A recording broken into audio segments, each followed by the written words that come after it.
خدا اے خدا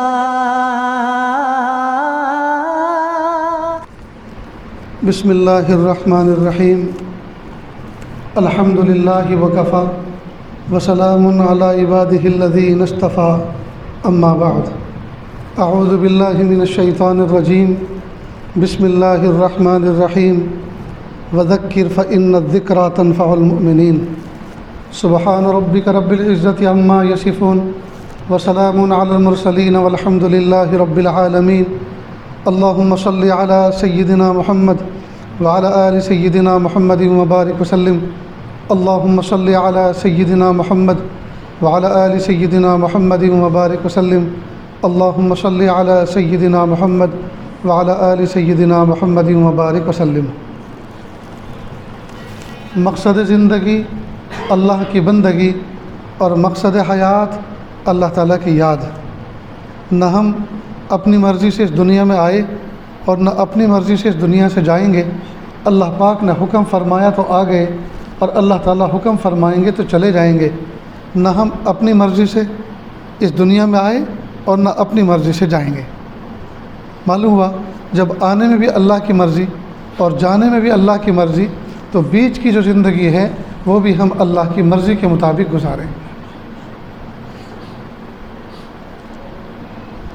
آئی حیات آئے، لائی حیات آئے، قضا لے چلی چلے، اپنی مرضی سے آئے نہ اپنی خوشی سے آئے نہ اپنی خوشی چلے۔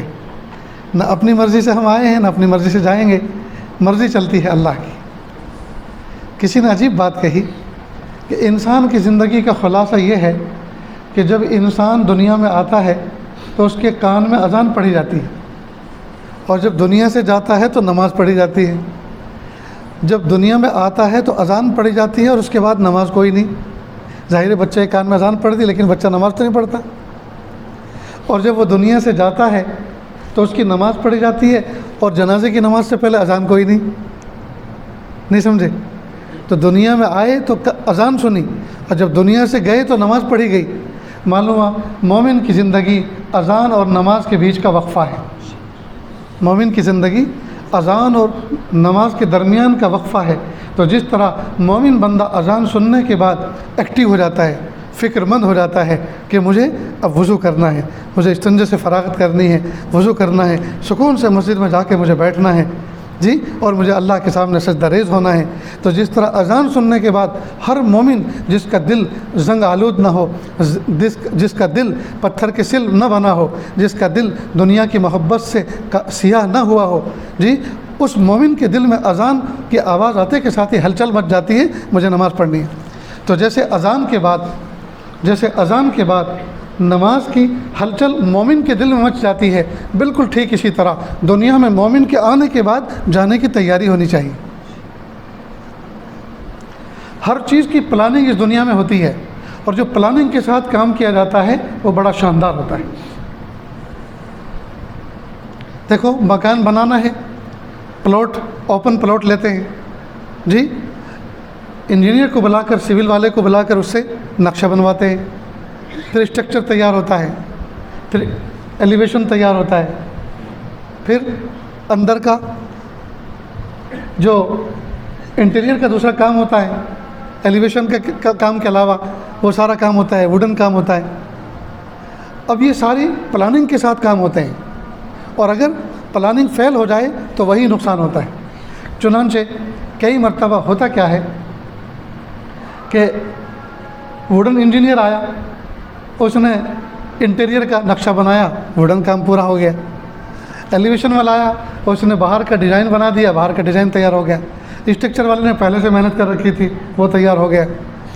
اب مالک مکان اگر باذوق نہ ہو تو معلوم ہے کیا ہوتا ہے؟ مجھ سے پوچھو، میں جاتا ہوں لوگوں کے گھر،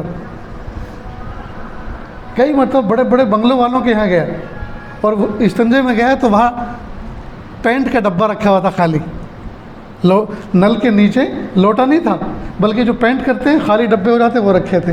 میں نے کہا اللہ کے بندو، 1 کروڑ روپے تم نے بنگلے میں لگایا، تم 50 روپے کا لوٹا نہیں لا سکتے تھے سلیقے کا؟ یہاں تم نے پیسے بچا لیے اپنے، حالانکہ یہی تو پیسے لگانے چاہیے تھے۔ اس لیے جس طرح فزیوتھراپی والے ہوتے ہیں ڈاکٹر ہوتے ہیں، ڈاکٹر اندر کی باڈی میں جھانکنے کے لیے ایکس رے منگاتے ہیں، اور ایکس رے سے وہ اندازہ لگاتے ہیں کہ اندر کیا سسٹم کیا خراب ہوا ہے، کیا ٹوٹا ہے، کیا پھوٹا ہے۔ اسی طرح ہم لوگ بھی لوگوں کے دلوں کے اوپر جاسوسی کرتے ہیں اور کچھ چیزوں سے اندازے لگا لیتے ہیں کہ دل میں کیا ہے۔ اس لیے اگر کسی آدمی کا دل دیکھنا ہو کہ دل کیسا ہے تو اس کا ٹوائلٹ دیکھ لو، واش روم دیکھو، اگر ٹوائلٹ اس کا صاف ستھرا ہے، وہاں سلیقہ ہے، وہاں انتظام ہے، تو سمجھ لو کہ اس بندے کا دل صاف ستھرا ہے۔ اور جس کے معاملات دیکھنا ہو اس کا کچن دیکھ لو، اگر کچن سسٹمیٹک ہے، وہاں سب ٹھیک ٹھاک ہے، اس کا مطلب اس کے لین دین کے اور سارے معاملات بھی ٹھیک ہیں۔ اور اگر یہ دو چیزیں گڑبڑ ہیں تو اسی سے پورے دل کی رپورٹ نکل آتی ہے، اسی سے رپورٹ نکل آتی ہے۔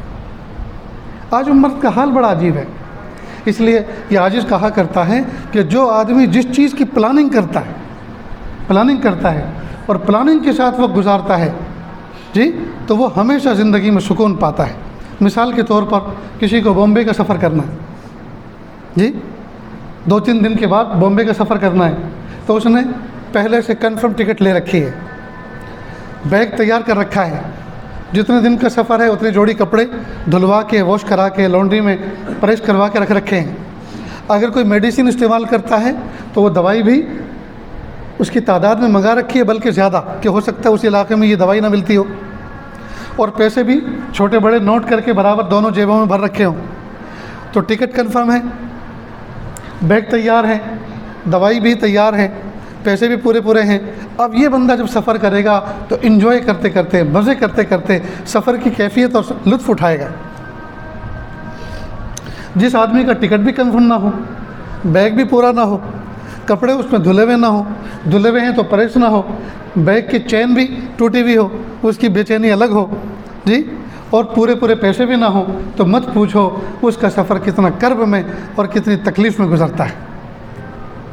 تو جب ہم دنیا کے سفر کے لیے پلاننگ کرتے ہیں اور اس پلاننگ کے مطابق جب سفر کرتے ہیں تو سفر کا مزہ پاتے ہیں، تو پھر ہم لوگ آخرت کے سفر کے لیے دنیا میں آئے ہوئے ہیں، اس کی تیاری، اس کی پلاننگ کیوں نہیں کرتے؟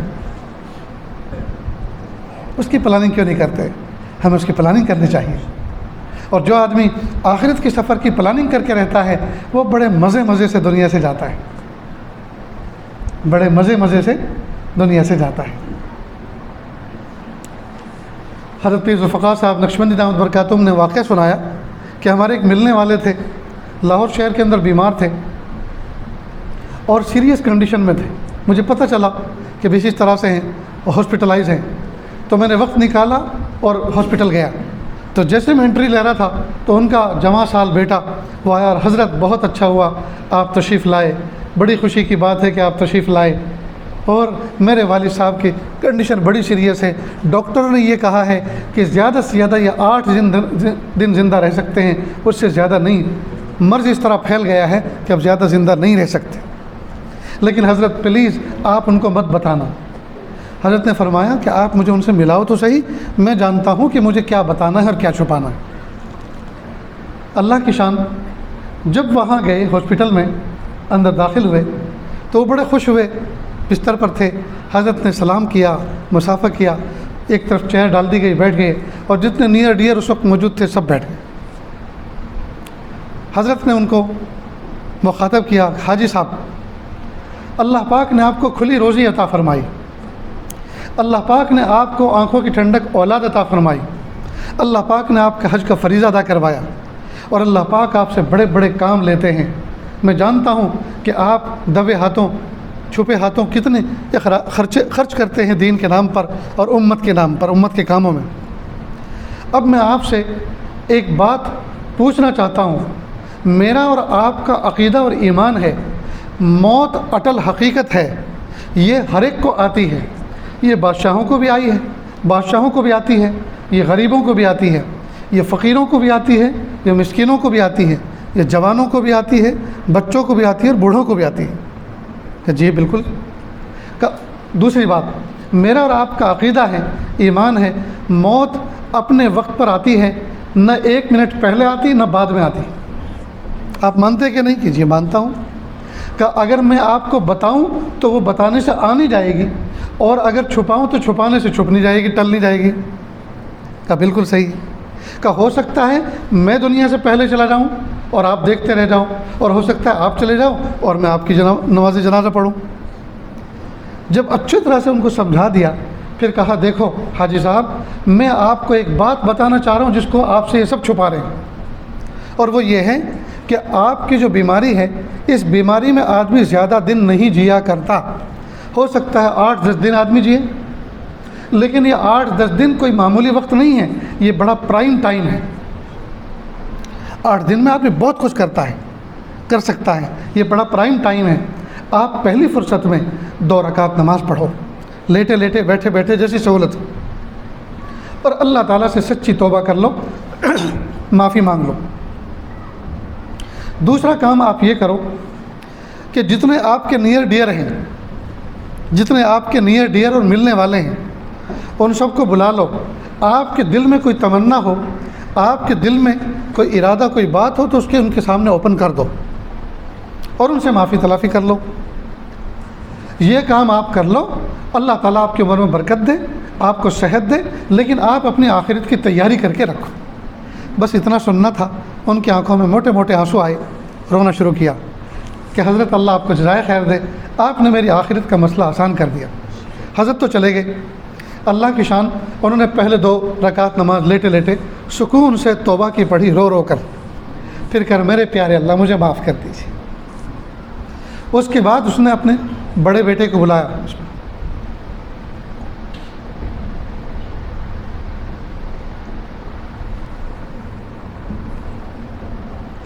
بڑے بیٹے کو بلایا اور کہا بیٹا کاغذ قلم لے کے بیٹھو، فلاں فیکٹری، فلاں گوداؤن میرا ہے، فلاں بنگلہ، فلاں گھر، فلاں دکان میری ہے، فلاں فلاں بینک میں اتنا بینک بیلنس میرا ہے، اتنا فلاں جگہ دینا ہے اور فلاں جگہ سے اتنا وصول کرنا ہے، لکھو۔ پورا مالی نظام ان کو بتا دیا، لکھوا دیا۔ بیٹا میرے دنیا سے رخصت ہونے کے بعد اللہ کے محبوب صلی اللہ علیہ وسلم کی شریعت کے مطابق جو اس کا مسئلہ بنتا ہے، مفتیان کرام سے پوچھ کے اس کے مطابق اس کا فیصلہ کرو۔ دوسری بات، سب رشتہ دار بیٹھے ہوئے تھے، جناب آپ کا بیٹا ہے، میری آخری بیٹی بچی ہے، کیا آپ اس بات پر تیار ہیں میری بیٹی کو اپنی بیٹی بنا لیں، یعنی بہو بنا لیں؟ اس نے کہا جی میں تیار ہوں، بس یہ میرا بیٹا اور آپ کی بیٹی، یہ میری بیٹی اور یہ آپ کا بیٹا، منگنی ہو گئی، یعنی زبانی قول و قرار ہو گیا۔ پھر کہا جی آپ کی بیٹی ہے اور میرا بیٹا ہے، کیا آپ یہ پسند کرتے ہیں کہ آپ کی بیٹی میرے گھر میں آئے، میری بیٹی بن کر آئے؟ تو کہ جی مجھے منظور ہے، یہ رشتہ ہے۔ رشتے بھی ہو گئے، معاملات بھی صاف ہو گئے، 3 دن کے بعد انتقال بھی ہو گیا۔ کتنی اچھی موت پائی، صاف ستھرے انداز سے گئے نا۔ ہر آدمی لمبی لمبی امیدیں لے کر بیٹھا ہے، ایک دکان تو دوسری بنے، دوسری تو تیسری، تیسری تو چوتھی، جی ایک کارخانہ تو دوسرا، دوسرا تو تیسرا، چوتھا، اور کوئی تیاری آخرت کی کر کے رکھی نہیں ہے، کوئی تیاری کر کے رکھی نہیں ہے۔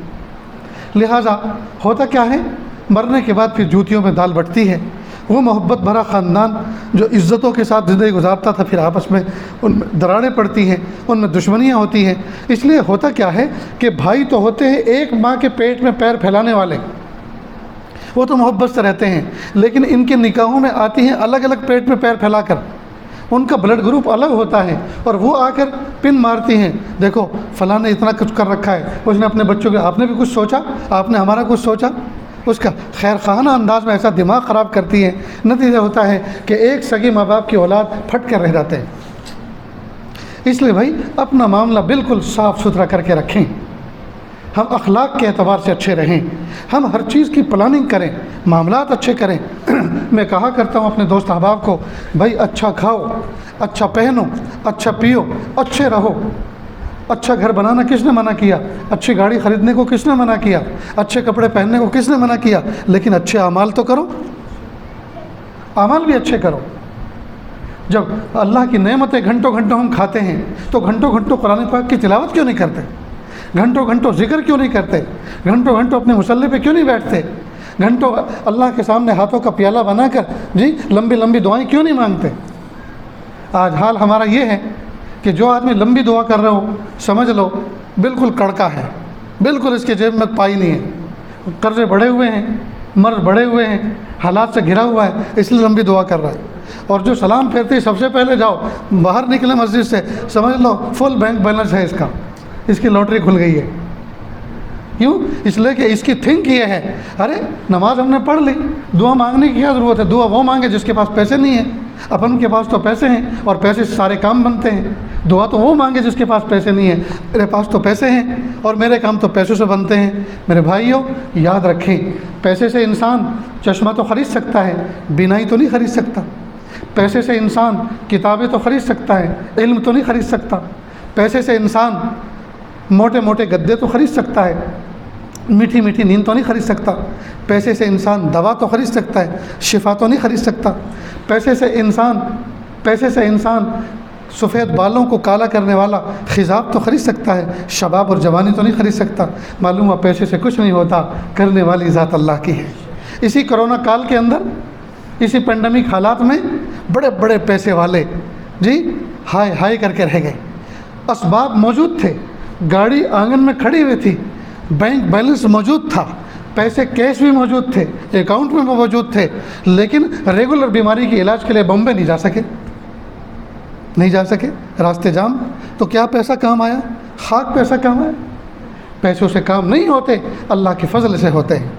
اس لیے نظر ہمیشہ اللہ کی ذات پہ رکھنی چاہیے، اللہ کی ذات پہ رکھنی چاہیے، اور کبھی بھی اللہ کی ذات سے ہم فارغ نہ ہوں، مستغنی نہ ہوں۔ اللہ تعالیٰ کی ذات سے ہم مستغنی نہ ہوں۔ ہم کبھی بھی اپنے آپ کو یہ نہ سمجھیں کہ اب اللہ پاک نے ہمیں اتنا کچھ دے دیا ہے اسباب کہ اب ہمیں اللہ سے مانگنے کی ضرورت نہیں ہے۔ یاد رکھیں، ایک سبق میں آپ کو اپنا سناتا ہوں، اس سبق کو اچھی طرح سے یاد کر لیں کہ اللہ رب العزت نے اسباب کی دنیا میں مجھے اور آپ کو پیدا کیا ہے۔ یہاں ہر چیز سبب کے ساتھ جڑی ہوئی ہے، سبب کے ساتھ جڑی ہے۔ ہوا چاہیے، گرمی لگ رہی ہے تو ہوا کو اللہ پاک نے پنکھے کے ساتھ جوڑ دیا، پنکھے کو سبب بنا دیا ہوا کے لیے۔ قرآن شریف پڑھنا ہے، تلاوت کرنی ہے، روشنی چاہیے، اندھیرا ہے تو روشنی کو اللہ پاک نے بلب کے ساتھ جوڑ دیا ہے، تو بلب کو سبب بنا دیا ہے روشنی کے لیے۔ غلہ چاہیے تو غلے کے لیے اللہ پاک نے زمین کو سبب بنا دیا ہے، زمین کو جوتو، اس میں بیج ڈالو، کھاد پانی کا پورا خیال رکھو۔ یہ زمین آپ کو ایک دانہ آپ اس میں ڈالو گے، اللہ تعالیٰ 100 دانے کر کے لوٹائیں گے۔ تو زمین کو غلے کے لیے اللہ نے سبب بنا دیا۔ اولاد چاہیے تو نکاح کرو، نکاح کے بعد میاں بیوی کی تنہائی کی ملاقات جاری رکھو، اللہ پاک اس سبب کے ذریعے سے آپ کو اولاد کا تحفہ عطا فرمائیں۔ تو ہر چیز کے لیے اللہ پاک نے ایک سبب بنایا۔ یہ دنیا دارالاسباب ہے، لیکن ہم اسباب کی دنیا میں رہتے ہوئے اسباب کو سب کچھ نہ سمجھیں۔ مسبب الاسباب پہ نظر رکھیں، مسبب الاسباب پہ نظر رکھیں۔ ہم اسباب کی دنیا میں رہتے ہوئے اسباب شاندار سے شاندار اختیار کریں، لیکن نظر اسباب پہ نہ ہو، نظر مسبب الاسباب پر ہو۔ آپ اس طرح سے سمجھیے، ایک آدمی فیکٹری بناتا ہے، 2-3 مل کر ایک فیکٹری تیار کرتے ہیں۔ ایک اس میں اصل باس ہوتا ہے، اصل مالک، جس کا شیئر سب سے بڑا ہوتا ہے۔ فیکٹری بنانے کے بعد اس نے اس کے نیم و قانون اور ضابطے بنائے کہ بھئی یہ فیکٹری صبح 8 بجے چالو ہوگی، شام کو 5 بجے بند ہوگی، بیچ میں 12 سے 1 یا 2 وقفہ ہوگا۔ نماز پڑھنے والے نماز پڑھیں گے، کھانے والا کھانا کھائیں گے، آرام کرنے والے کچھ آرام کریں گے، اور پھر وشل ہوگا، سائرن بجے گا اور پھر سے کام شروع۔ تنخواہ ان کی اتنی ہوگی، کیجول چھٹی اتنی ہوں گی، میڈیکل چھٹی اتنی ہوں گی جی۔ یہ پورا کا پورا ایک سسٹم نوٹس بورڈ پہ لگا دیا جاتا ہے۔ اب ایک روز اچھا، اب اس نے جو یہ نیم اور قانون اور ضابطے بنائے، تو یہ ضابطہ بنانے کے بعد مجبور نہیں ہے کہ اس کو اسی ضابطے کے مطابق فیکٹری چلانی ہے۔ یہ مالک ہے، کبھی بھی بدل سکتا ہے۔ چنانچہ ایک دن نوٹس بورڈ پر بھیڑ لگی ہوئی تھی لیبر کی کہ بھائی کیا ہوا، کہ پڑھو دیکھو کیا لکھا ہے۔ لکھا ہے کہ بھائی آج سے، کل سے، یہ 1 تاریخ سے یہ فیکٹری بجائے دن میں رات کو چلا کرے گی، دن میں بند رہے گی۔ اب سارے لیبر پریشان، یار ہمارے بچے جنگل میں رہتے ہیں، ہمارے بچے شہر کے کنارے رہتے ہیں، ایسے محلے میں رہتے ہیں، ان کی سیکورٹی نہیں ہے، ہم رات کو تو نہیں آ سکتے۔ کہا بھائی نہیں آنا ہے تو چھوڑو، کوئی اور دوسرا جوائن کرے گا، کہیں اور تلاش کرو۔ اب مالک نے اس طرح، تو خیر مالک نے کیوں ایسا کیا؟ کہ بھائی مالک کے کس نے ہاتھ پکڑے ہو، مالک ہے، وہ چاہے جس طرح کرے۔ ٹھیک اسی طرح اللہ رب العزت نے اس دنیا کو اسباب کے ساتھ ایک دوسرے کے ساتھ نتھی کر دیا، جوڑ دیا، اور اللہ پاک نے ایک نظام بنا دیا۔ اس کو کہتے ہیں سنت اللہ، اس کو کہتے ہیں سنت اللہ۔ اولاد چاہیے تو نکاح کرنا پڑے گا، بغیر نکاح کے اولاد نہیں ہو سکتی، ٹھیک؟ چاہے جتنی دعا کروا لو، چاہے جتنے سارے دنیا کے بزرگ غوث قطب ابدالوں کو کعبۃ اللہ کی چھت پہ چڑھا کر کعبۃ اللہ کے اندر داخل کر کے ان سے دعا کرا لو، جب تک نکاح نہیں کریں گے اولاد نہیں ہوگی۔ اللہ کی سنت ہے، یہ اللہ کا طریق ہے، سنت اللہ یہ ہے۔ تو اللہ پاک نے نظام بنا دیا۔ غلہ لینے کے لیے غلہ آسمان سے کبھی نہیں برسے گا، غلہ اگے گا زمین سے۔ اللہ پاک نے زمین کو سبب بنا دیا ہے۔ سنت اللہ یہ ہے، غلہ زمین سے اگتا ہے۔ غرض اللہ رب العزت نے ہر چیز کا ایک ضابطہ قانون بنا دیا، اور اس کو کہتے ہیں سنت اللہ۔ لیکن کئی مرتبہ اللہ تعالیٰ اس سنت اللہ سے ہٹ کر کوئی چیز ظاہر فرماتے ہیں، اس کو کہتے ہیں قدرت اللہ، اس کو کہتے ہیں اللہ کی طاقت۔ تو ایک ہے اللہ کی سنت، اللہ کا طریق، اور ایک ہے اللہ کی طاقت۔ تو اللہ تعالیٰ اپنی قدرت اور طاقت کو کئی مرتبہ وقتاً فوقتاً دکھاتے رہتے ہیں، تاکہ بندے اسباب کو یہ خدا نہ سمجھ بیٹھے۔ کسان اپنے کھیت کو خدا نہ سمجھ بیٹھے، انسان اپنی بیوی کو خدا نہ سمجھ بیٹھے کہ یہ اولاد دیتی ہے، اسی کے سامنے جھکنے لگے۔ چنانچہ اللہ رب العزت نے اس چیز کو کئی مرتبہ ظاہر فرمایا۔ حضرت سیدنا موسیٰ علیہ السلام، حضرت سیدنا ابراہیم علیہ السلام، جی، ننھے اسماعیل علیہ السلام کو ذبح کرنے کا حکم ملا۔ سیدنا ابراہیم علیہ السلام کا ہاتھ مضبوط، چھری تیز دھار، اور کٹنے والی چیز بڑی نازک اور کمزور بچہ، لیکن چھری اللہ تعالیٰ کی سنت یہ ہے کہ چھری ہمیشہ کاٹتی ہے، دھاردار چھری ہمیشہ کاٹتی ہے، لیکن اس موقع پہ چھری نے نہیں کاٹا۔ اللہ نے اپنی قدرت دکھلائی کہ سنت تو میری یہ ہے کہ چھری میں نے کاٹنے کے لیے بنائی ہے، لیکن قدرت میری یہ دیکھ لو کہ یہ میرے حکم سے کبھی کاٹ بھی نہیں سکتی، حالانکہ چلانے والا ہاتھ بڑا مضبوط اور چھری کی دھار بھی بڑی تیز اور کٹنے والی چیز بھی بڑی نازک تھی۔ اسی طرح سنت اللہ یہ ہے کہ اللہ نے آگ کو جلانے کے لیے پیدا کیا، آگ ہمیشہ جلاتی ہے، لیکن ایک موقع پر آگ نے نہیں جلایا، حالانکہ آگ بڑی بھیانک تھی آگ بڑی بھیانک تھی، اور ڈالنے والے بڑے طاقتور تھے، اور جلنے والی چیز بڑی نازک تھی، لیکن سیدنا ابراہیم علیہ السلام کو آگ جلا نہ سکی۔ اللہ پاک نے اپنی قدرت کو دکھایا۔ تو اللہ تعالیٰ نے بندوں کو بتلایا کہ اسباب کو اختیار کریں، نظر میری ذات پر رکھیں، اور میری قدرت اور میری طاقت سے ڈرتے رہیں۔ اس کو کہتے ہیں توکل، اس کو کہتے ہیں اللہ کی ذات پر بھروسہ۔ جی، آتما نربھر نہیں، ہم اللہ کی ذات پر نربھر رہیں، اللہ کی ذات پہ بھروسہ کریں، ہم اپنی تدبیروں پہ بھروسہ نہ کریں۔ یہ کرونا، معلوم اس وائرس کے سائز کیا ہے؟ بال پین کی نوک 0.5، اس نوک کے اوپر 10,000 وائرس بیٹھ سکتے ہیں، اس نوک پر 10,000 وائرس بیٹھ سکتے ہیں، اتنا مہین سائز ہے اس کا۔ آنکھوں سے دکھتا نہیں، ناپو تو نپتا نہیں، اور تولو تو تلتا نہیں بیٹا، یہ کیا کیا آپ نے؟ وہی سیٹنگ ٹھیک تھی پہلے، بلکہ جس میں آپ نے اذان پڑھی تھی وہ سیٹنگ ٹھیک تھی۔ تو اتنا چھوٹا سا وائرس ہے، سوچنے کی بات ہے، اگر اللہ تعالیٰ چاہتے تو کوئی بڑا سا سیارہ، بڑا سا ستارہ اوپر سے توڑ کے گراتے، 2 4 5 کروڑ لوگ مر جاتے ایک ساتھ، جی، لیکن اس صورت میں لوگ کیا کہتے ہیں؟ وہ گاڈ ہے، وہ خدا ہے، وہ رب ہے، مالک ہے، ایشور ہے، اس نے ہم کمزوروں کو مار دیا۔ تو اللہ تعالیٰ پر بلیم کرتے، الزام لگاتے کہ اللہ نے ہمیں مار دیا، وہ طاقتور ہے نا، ہم کمزوروں کو مار دیا۔ اللہ نے کہا نہیں، طاقتور تم ہی رہو، نیوکلر پاور تمہاری، ٹیکنالوجی پاور تمہاری، ملٹری پاور تمہاری، جی، ہتھیار کی پاور تمہاری، ساری پاور تم کو میں نے دے رکھی ہے، تمہاری۔ میں تو تمہیں ایسی چیز سے ہلاک کروں گا، آنکھوں سے دیکھ بھی نہیں سکتے، ناپو تو ناپ بھی نہیں سکتے، تولو تو تول بھی نہیں سکتے، اور مرے لوگ۔ اللہ تعالیٰ کی مرضی ہوئی۔ اب اس شکل میں 2 شکلیں بنی۔ اگر یہ بیماری ہے تو اس میں اللہ تعالیٰ کی 2 شان کا پتہ چلا۔ ایک، اللہ تعالیٰ نے اپنی قدرت دکھلائی، قدرت اور طاقت دکھائی اللہ پاک نے اپنے نافرمانوں کو، کفار کو، مشرکین کو، یہود و نصارہ کو، جو اللہ کو نہیں مانتے، ان کو اللہ نے قدرت دکھلائی، یہ ہے میری قدرت۔ اور اللہ پاک نے اپنے والوں کو، مومنوں کو، ایمان والوں کو، نماز پڑھنے والوں کو اللہ پاک نے شان بے نیازی بتلائی۔ میں تمہاری نمازوں کا محتاج نہیں، میں تمہارے حج عمرے کا محتاج نہیں، میں تمہاری نیکیوں کا محتاج نہیں، میں ویسا ہی ہوں جیسا تھا اور ویسا ہی رہوں گا۔ دیکھو میری مسجدیں بند، میرے حرم بند، میرے محبوب کا دروازہ مدینہ منورہ کا بند، کعبۃ اللہ بند، ساری چیزیں بند، میں ویسا ہی ہوں جیسے پہلے تھا، ایسا ہی رہوں گا۔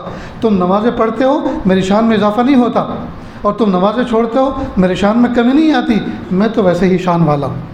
اب ہمیں چاہیے ہم اللہ سے کہیں پیارے اللہ، یقیناً آپ کو تو ضرورت نہیں ہے، لیکن ہمیں تو آپ کی ضرورت ہے۔ اس لیے جتنے اہل ایمان ان حالات میں، اس بیماری میں گئے، وہ سب کے سب شہادت کے مقام کو پہنچے، شہادت کے مرتبے کو پہنچے۔ اللہ پاک نے اپنے پیارے بندوں کو بھلا، وہ ایک نظام چل رہا تھا، اس لپیٹ میں وہ آ گئے، لیکن اہل ایمان کو، جو ایمان پر ہوتے ہیں، جب اس قسم کے آفات و بلیات میں ان کو اللہ پاک اٹھاتے ہیں تو شہادت کا مرتبہ ملتا ہے۔ تو دنیا اسباب ضرور اختیار کرے، لیکن اسباب اختیار کر کے اسباب کو خدا نہ سمجھے، اسباب کو بڑا نہ سمجھے، مسبب الاسباب کو بڑا سمجھے۔ یہ سینیٹائزر کیا ہے؟ میں اس کو کہتا ہوں یہ سینیٹائزر کچھ نہیں، یہ افسوس کی ہتھیلی مل رہے ہیں۔ ہائے افسوس کے ہاتھ مل رہے یار، اتنی ٹیکنالوجی تھی، اتنی میڈیسین بنائی تھی، اتنا سب ایجاد کیا تھا، کیا ہو گیا؟ کچھ بھی کام نہیں آ رہا۔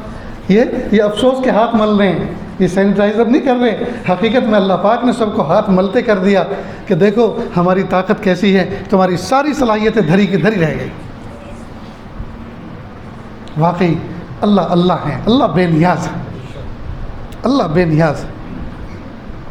اس لیے میرے بھائیوں، اچھی طرح سے اس سبق کو ہم سمجھ لیں، اسباب شاندار سے شاندار تیار کریں، لیکن ہم کبھی بھی اسباب پہ بھروسہ نہ کریں۔ اسباب سے کامیابی نہیں مل سکتی، مسبب الاسباب، جو اسبابوں کا خالق اور مالک ہے اس پر نظر رکھیں، اس سے کامیابی ملے گی۔ تو کتنا بھروسہ رکھیں اللہ کی ذات پر؟ مثلا ایک آدمی کو بھوک لگی تو کیا کرنا چاہیے؟ اللہ پہ بھروسہ، یعنی اللہ سے دعا، اللہ مجھے بھوک لگی ہے، حلال روزی، حلال روٹی مجھے کھلائیے۔ ٹھیک، اب بھوک لگی تو بھوک لگنے کے بعد اب کیا کرنا چاہیے؟ جیب میں اگر پیسے ہیں تو جائے اور ہوٹل کوئی تلاش کرے، اور کوئی مومن کا حلال انتظام ہو وہاں جا کے کھانا کھائے، آرڈر دے کر ہاتھ واش کر کے بیٹھ جائے۔ اب کھانا آیا تو پہلے دعا کی، دعا کے بعد حلال روزی کی تلاش کرنے کی کوشش کی، ہوٹل مل گیا، حلال ذبح کا کیا ہوا گوشت مل گیا، آرڈر دے دیا، بیٹھ گئے، اب کھانا سرو ہو گیا، سامنے رکھا ہوا ہے، بس اب تو ہاتھ سے ذریعے سے اٹھا کر منہ سے چبا کے کھانا ہے نا، اب تو کوئی کام نہیں رہا، تو اب تو اللہ پہ بھروسہ کرنے کی ضرورت نہیں ہے، اب تو سامنے آ گیا، اللہ نے دے دیا، اب کھا لیں۔ نہیں، ابھی بھی اللہ کی ذات پہ بھروسہ کرنا ہے، ابھی بھی اللہ کی ذات سے ہم مستغنی نہیں ہیں، ابھی بھی اللہ کی ذات پہ بھروسہ کرنا ہے۔ کیا بھروسہ کرنا ہے جی؟ اس لیے کہ عین ممکن ہے جس وقت ہم لقمہ منہ تک لے جائیں، اسی وقت ہوٹل کا مالک کہے بھائی کوئی بھی آدمی نہ کھائے، جس پتیلی سے نکال کے دیا گیا اس میں چھپکلی مری نکلی ہے، اور سوری ہم معافی چاہتے ہیں۔ تو بتائیے، بھوک لگی ہوئی ہے، لقمہ بنا ہوا ہے، لیکن لقمہ ہاتھ سے چھوٹ گیا نا، کس نے چھینا، کس نے چھڑوایا؟ اللہ نے۔ اللہ وہ ذات ہے، وہ بنے ہوئے لقموں کو چھین سکتی ہے، وہ لقموں کی لذتوں کو چھین سکتی ہے، وہ منہ میں کھایا ہوا لقمہ اگلوا سکتی ہے۔ اللہ کی ذات پہ ہمیں ہر لمحے بھروسہ کرنا۔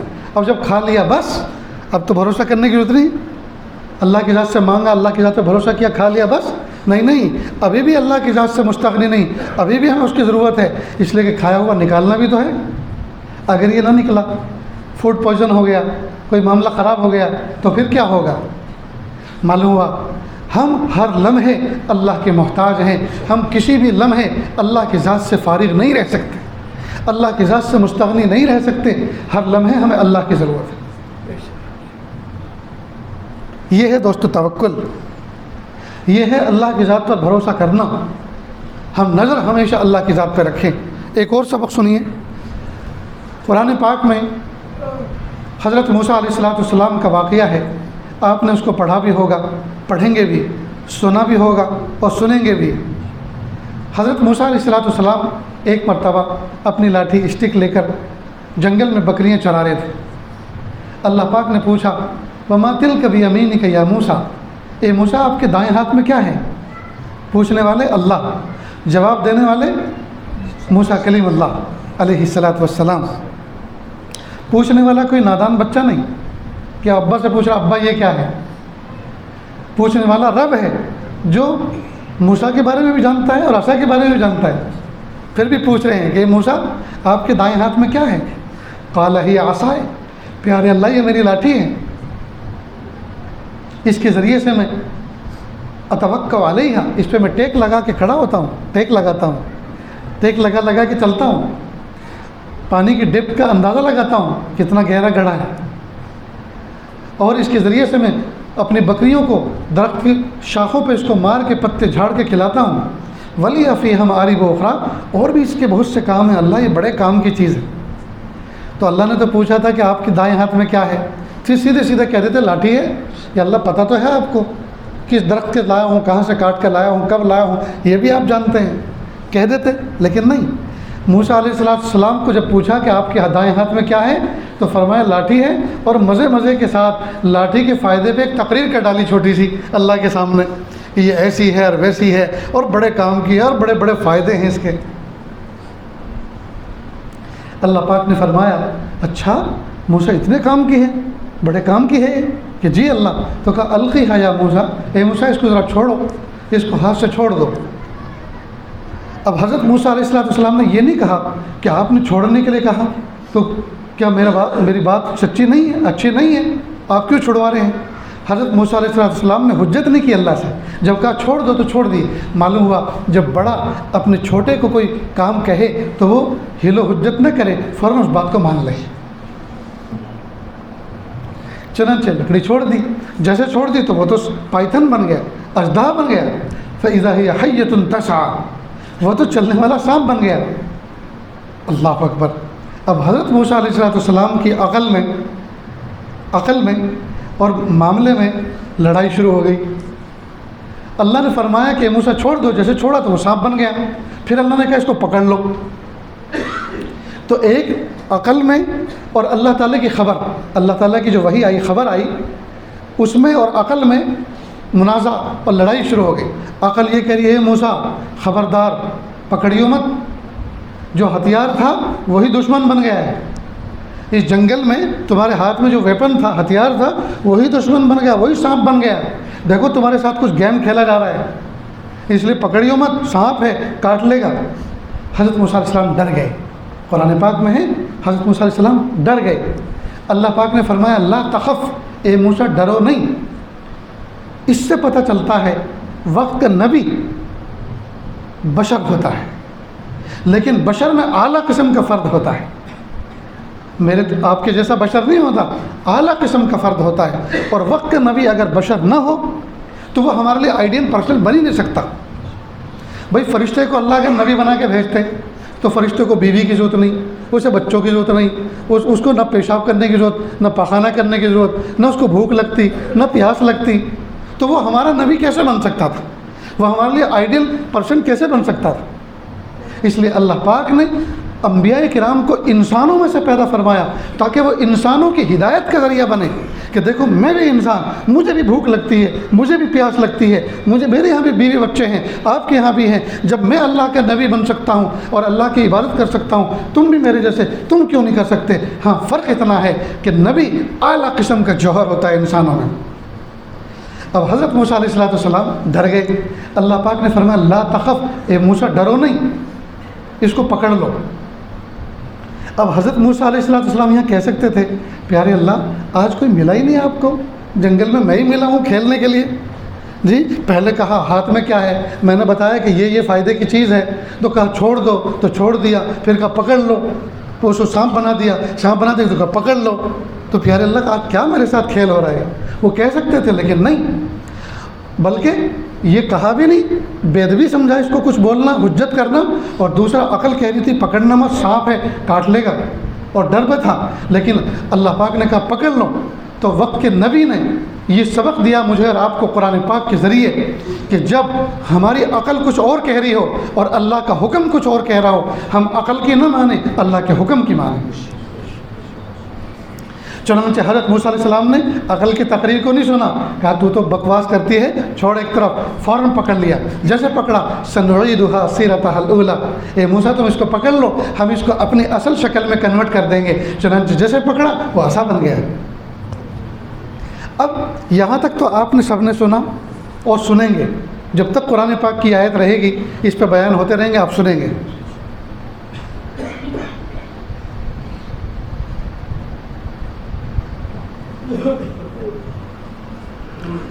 لیکن بٹوین دی لائن، بین السطور، اللہ تعالیٰ کیا سبق دینا چاہ رہے ہیں اس واقعے کے ذریعے سے، بس اس کو سن لیجئے، وہ یہ آج کے بیان کا خلاصہ ہے، اس کے بعد بات ختم۔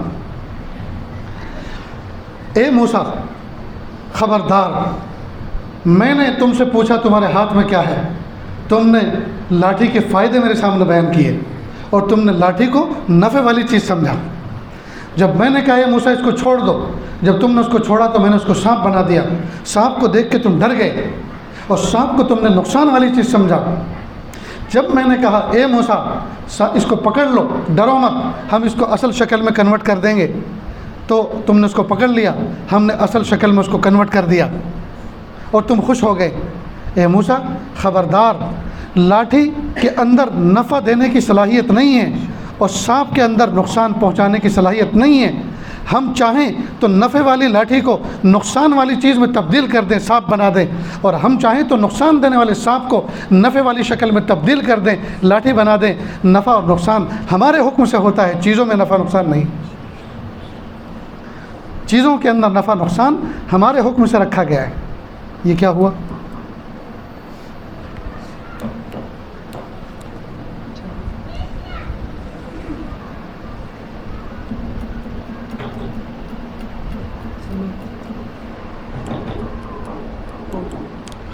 تو چیزوں کے اندر نفع نقصان نہیں ہے، چیزوں کے اندر نفع نقصان رکھنے والی ذات اللہ کی ہے، تو جس ذات نے نفع نقصان رکھا ہے اسی ذات کا دامن تھامے نہ ہم، اسی ذات کا دامن تھامے۔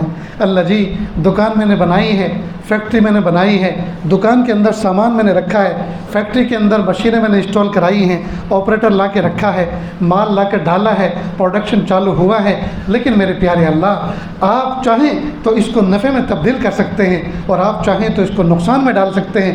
نفع نقصان آپ کے ہاتھ میں ہے۔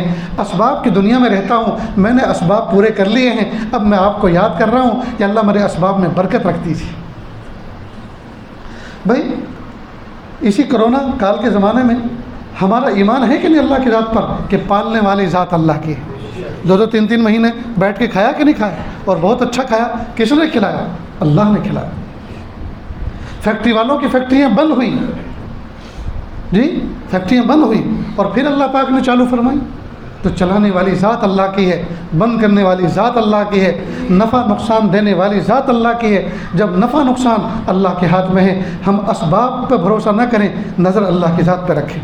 آج کل ہمارا حال یہ ہے کہ جب ہوتے ہیں ہمارے اسباب کمزور تو ہمارا ایمان اس وقت ہوتا ہے بہت مزیدار، اس وقت ہمارا ایمان ہوتا ہے بہت مضبوط، اور جب ہوتے ہیں ہمارے اسباب مضبوط تب ہوتا ہے ہمارا ایمان کمزور۔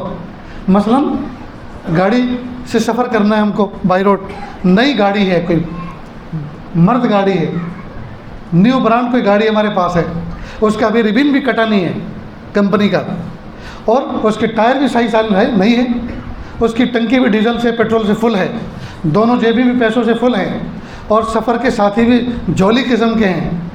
اب جب گاڑی میں بیٹھیں گے ہنستے ہنستے بیٹھتے ہیں، بسم اللہ بھی نہیں پڑھتے، کیوں؟ اس لیے کہ اسباب مضبوط ہیں، پیسے جیب میں بھرے ہوئے ہیں، ٹنکی فل ہے، ساتھی بھی بڑے مزیدار ہیں، گاڑی بھی بالکل نہیں ہے، اس لیے کیا اللہ کو یاد کرنا۔ جب اسباب ہوتے ہیں مضبوط تو ایمان ہوتا ہے کمزور، اور جب اسباب ہوتے ہیں کمزور، ٹائر چاروں کی چاروں گھسے ہوئے ہیں، اسپیئر ویل میں بھی پنچر ہے، اور ڈیزل کی ٹنکی بھی آدھی ہے، اور پیسے بھی بہت تھوڑے ہیں، اور سفر بھی لمبا ہے، اور گاڑی بھی بہت پرانی ہے، تو اب مت پوچھو، قوت حافظہ میں خطرات سے بچنے والی جتنی دعائیں یاد ہوتی ہیں سب پڑھ ڈالتے ہیں۔ کیوں؟ اس لیے کہ اسباب کمزور ہیں۔ یاسین شریف پڑھتے ہوئے پورا سفر طے کرتے ہیں، کلمہ پڑھتے ہوئے پورا سفر طے کرتے ہیں، کیوں؟ اسباب کمزور ہیں تو ایمان قوی. یہ منافقوں کی نشانی ہے. یہ منافقوں کی نشانی ہے کہ جب وہ کشتی میں بیٹھتے تھے تو اللہ تعالیٰ سے کہتے تھے اللہ عافیت سے پہنچا دیجئے، اللہ آپ بڑے ہیں، آپ بڑے ہیں، آپ کا کارخانہ ہستی بڑا ہے، آپ بڑے ہیں، منزل پہ پہنچا دیجئے. اور جب کشتی پار لگ جاتی تو کون اور ہم کون، بھول جاتے تھے اللہ کو. تو دوستو ایسا نہیں، حالات چاہے ایسے ہوں، حالات چاہے ایسے ہوں، لیکن دل کی کیفیت اللہ کے ساتھ برابر ہو. بزنس چاہے نفع میں جا رہا ہو، اپ جا رہا ہو یا ڈاؤن جا رہا ہو، نظر اللہ کے ذات پہ برابر. سمجھ گئے؟ تو اس کو کہتے ہیں توکل، اس کو کہتے ہیں اعتماد علی اللہ، اس کو کہتے ہیں اللہ کی ذات پہ بھروسہ کرنا، اس کو کہتے ہیں اللہ کی ذات پر نربھر کرنا. آتم نربھر یہ ہمارا مذہب نہیں. ہم اللہ کی ذات پہ بھروسہ کرنے والے لوگ ہیں. ہم اسباب اچھے سے اچھے اختیار کریں، نظر اللہ کی ذات پہ رکھیں. یہ سبق یاد رہے گا. اللہ تعالیٰ سے دعا ہے اللہ کہنے سننے سے زیادہ عمل کی توفیق عطا فرمائیں. وآخر دعوانا ان الحمد للہ رب العالمین. سنتیں پڑھ لیجیے. اللہم صلی علی سیدنا محمد وعلی آل سیدنا محمد وبارک وسلم. لا احصی ثناء علیک انت کما اثنیت علی نفسک رب اغفر وارحم وانت خیر الراحمین. پیارے اللہ، ہم ظاہر میں آپ کے بندے، حقیقت میں نہایت گندے. اللہ ہمارے دلوں کی گندگی کو دور فرما، ہمیں اپنی بندگی کا سلیقہ عطا فرما. شرمندگی والے کاموں سے ہماری حفاظت فرما، برے دن سے، بری بات سے، بری رات سے، برے انجام سے ہماری حفاظت فرما، سوء خاتمہ سے ہماری حفاظت فرما. پیارے اللہ، ہم سب کے سب آج غسل کر کے نہا دھو کر آئے ہیں کہ اللہ صابن کے ذریعے سے ہم نے ململ کے پورے جسم کی میل کو دور کر دیا، لیکن دل کے میل کو ہم کس صابن سے دور کریں کہ اللہ اس کو آپ اپنے فضل سے دور کر دیجئے. ہمیں معاف کر دیجئے، ہمیں معاف کر دیجئے، ہمیں معاف کر دیجئے. اللہ ہم سب کو ایسا بنا دیجئے ہم آپ کو پسند آ جائیں. کہ اللہ اس بستی کی حفاظت فرما، بستی میں رہنے والے اہل ایمان کی حفاظت فرما، پورے شہر کی حفاظت فرما، پورے دنیا میں اہل ایمان جہاں جہاں بستے ہیں یا اللہ ان کی حفاظت فرما، ایمان کی حفاظت فرما، جان مال عزت قابو کی حفاظت فرما. اللہ اپنا بننے کے بعد مخلوق کا بننے سے حفاظت فرما. کہ اللہ کلمہ پڑھنے کے بعد کفر کا کلمہ پڑھنے سے حفاظت فرما. پیارے اللہ، پیر کے ناخن سے لے کر سر کے بال تک بدن کا روح گنہگار ہے، بدن کا ٹیشو گنہگار ہے. میرے پیارے اللہ، ہم آپ سے بھیک مانگتے ہیں کہ اللہ ہمیں ایسا بنا دیجئے ہم آپ کو پسند آ جائیں. اللہ تقویٰ دے دیجئے، پاکیزگی دے دیجئے، معرفت دے دیجئے، قرب دے دیجئے، ولایت دے دیجئے، مقام احسان دے دیجئے، مقام احسان کا کامل احساس دے دیجئے. کہ اللہ پیارے نبی پاک صلی اللہ علیہ وسلم سے سچی محبت اور عشق دے دیجئے. بزرگان دین کی باتوں پر چلنے اور ان پر عمل کرنے کی توفیق دے دیجئے. کہ اللہ ہمارے جتنے دنیا سے رخصت ہوئے ان کی مغفرت فرما، جتنے بیمار ہیں ان کو شفا عطا فرما، جتنے قرضوں میں ڈوبے ہوئے، مرضوں میں جکڑے ہوئے ہیں کہ اللہ ان کو شفا عطا فرما، قرضوں سے نجات عطا فرما. کہ اللہ جو کرائے کے گھروں میں رہتے ہیں، تنگ گھروں میں رہتے ہیں، ان کو ذاتی کشادہ بڑے گھر عطا فرما، رحمت والے برکت والے گھر عطا فرما. کہ اللہ جن گھروں کے اندر جوان بچے اور بچیاں عمر کو پہنچ چکے ہیں ان کو نیک سارے رشتے عطا فرما، جوڑے عطا فرما. جن کے رشتے ہو چکے شادی سنت و شریعت کے مطابق نکاح کرنا آسان فرما. جن کا نکاح ہوئے زمانہ گزر چکا، آج تک میاں بیوی میں سچی محبت پیدا نہ ہو سکی، ان کے اندر محبت پیدا فرما. میرے پیارے اللہ، جن کا نکاح ہوئے مدت گزر گئی، گود اولاد سے خالی ہے، اللہ نیک سال اولاد عطا فرما، اولاد کے دکھوں سے حفاظت فرما، اولاد کو آنکھوں کی ٹھنڈک بنا. میرے پیارے اللہ، جو مانگا عطا فرما، جو مانگنے سے لگے وہ بھی عطا فرما. اللہ جی ہمیں مانگنا نہیں آتا، بن مانگی عطا فرما، مانگنے کا ڈھنگ اور سلیقہ عطا فرما. وصلی اللہ تعالیٰ علی خیر خلقہ محمد و آلہ و اصحابہ اجمعین برحمتک یا ارحم الراحمین.